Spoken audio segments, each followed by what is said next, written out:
स्वागत है आपका एक नई कहानी में। यह कहानी एक राजा और उसके 3 बेटों की है। अगर आप इस चैनल पर नए हैं तो कहानी अच्छी लगे तो सब्सक्राइब के बटन को क्लिक कीजिएगा। तो चलिए कहानी की शुरुआत करते हैं। एक बुद्धिमान राजा था। उसका काफी बड़ा साम्राज्य था। उसके राज्य में प्रजा हर तरह से खुशहाल थी। राजा को अपने उत्तराधिकारी की तलाश थी। उसके 3 बेटे थे। राजा इस पुरानी परंपरा को नहीं निभाना चाहता था कि सबसे बड़े बेटे को ही गद्दी पर बिठाया जाए। वह सबसे बुद्धिमान और काबिल बेटे को सत्ता सौंपना चाहता था।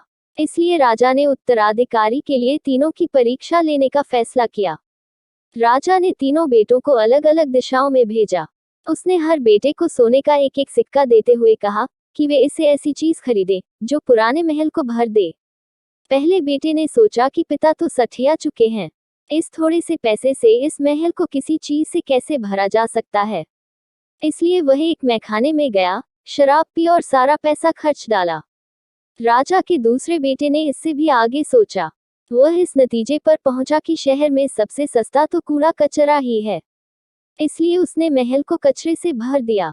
तीसरे बेटे ने 2 दिन तक इस पर चिंतन मनन किया कि महल को सिर्फ एक सिक्के से कैसे भरा जा सकता है।